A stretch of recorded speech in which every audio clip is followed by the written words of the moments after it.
నైపుణ్యాభివృద్ధితో ఉద్యోగ ఉపాధి అవకాశాలు మెండుగా ఉంటాయని ఆత్మకూరు ఎమ్మెల్యే మేకపాటి విక్రమరెడ్డి పేర్కొన్నారు. ప్రస్తుత పోటీ ప్రపంచంలో అది ఖచ్చితంగా అవసరమన్నారు. ఏఎస్పేట మండలం హసనాపురంలో నూతనంగా నిర్మించిన ఐటీఐ కళాశాల భవనాన్ని విక్రమరెడ్డి ప్రారంభించారు. ఆత్మకూరు నియోజకవర్గంలోని ఏఎస్పేట మండలం హసనాపురంలో 6,78,00,000తో నూతనంగా నిర్మించిన ఐటీఐ కళాశాల భవనాన్ని బుధవారం ఆత్మకూరు ఎమ్మెల్యే మేకపాటి విక్రమరెడ్డి ప్రారంభించారు. ఇక ప్రారంభోత్సవ సందర్భంగా ఏర్పాటు చేసిన సభలో విక్రమరెడ్డి మాట్లాడారు. అనంతరం ఆయన మీడియాతో మాట్లాడుతూ ప్రస్తుత పోటీ ప్రపంచంలో పారిశ్రామిక నైపుణ్యాభివృద్ధి శిక్షణ ఎంతో అవసరమన్నారు. ఇక నైపుణ్యాభివృద్ధి ఉంటేనే ఉద్యోగ అవకాశాలు ఉన్నాయన్నారు. ఆత్మకూరు నియోజకవర్గంలో ప్రభుత్వ పారిశ్రామిక శిక్షణ కళాశాలలు 3 ఉన్నాయని, ఆత్మకూరు పరిధిలో ఐటీఐ కళాశాలలకు శాశ్వత భవనాలు ఉన్నాయన్నారు. కొత్త ఐటీఐ కాలేజ్ అంటే ముందు ఒక ఐటీఐ కాలేజ్ ఉండింది. అది బిల్డింగ్ పాతబడిన తర్వాత దాన్ని ఆత్మకూరు షిఫ్ట్ చేసి ఇప్పుడు మళ్ళీ సంఘంలో ఒక కొత్త ఐటీఐ కాలేజ్ మన ఏడిఎఫ్ ద్వారా ప్రైవేట్ నిధులతో ముందుకు వచ్చిన ధన్యవాదాలు చెప్పాను. మన ప్రాంతానికి ఆత్మకూరు కంటే దీంతో ఇవన్నీ కలిపితే 3 ఐటీఐ కాలేజెస్. అందరికీ తెలుసు మన ప్రభుత్వం విద్య మీద ఎంత దృష్టి పెడుతున్నారు.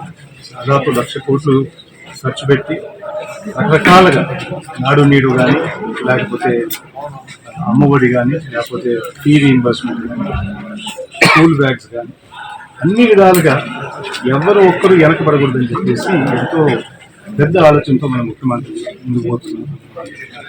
నెక్స్ట్ స్టెప్ ఐటీఐ ఇంజనీరింగ్ కాలేజెస్లో మన విద్యార్థులు చదవబోయారు కాబట్టి దీని మీద ప్రతి ఇంజనీర్కి ఎక్కడైనా కానీ ఒక 16 మంది ఐటీ ఇంజనీర్స్ అవసరం. సో ఇది మన రాబోయే రోజుల్లో మన ఎకానమీ పెద్దదయ్యేసరికి ఈ ఐటీఐ వ్యవస్థ అనేది చాలా ముఖ్యమైన వ్యవస్థ.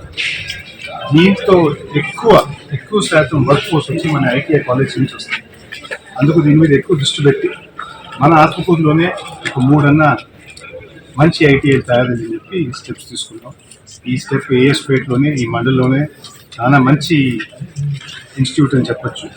అద్భుతంగా కట్టారు, ఇంత పెద్ద స్థలంలో కట్టారు. కాబట్టి రాబోయే రోజుల్లో ప్రయత్నం ఏంటంటే ప్రైవేట్ ఇండస్ట్రీతో కూడా కొలాబరేషన్ చేసి వాళ్ళని ఒక యాంకర్ ఇండస్ట్రీగా తీసుకొచ్చి వాళ్ళ ఎక్విప్మెంట్, లేటెస్ట్ ఎక్విప్మెంట్ కూడా మన వర్క్షాప్స్లో పెట్టి మన విద్యార్థులు కూడా లేటెస్ట్ ఎక్విప్మెంట్ మీద ట్రైనింగ్ కూడా కలిగిస్తే వాళ్ళకి నెక్స్ట్ జాబ్ ఆఫర్స్లో కానీ ఎక్కడైనా ఫ్రీ ఉద్యోగాలు రావాలన్నా కానీ వాళ్ళకి ఇంకా అవకాశం కలగాలంటే సులభంగా అవుతుందని చెప్పేసి ఒక ఇండస్ట్రీలో తయారు చేస్తూ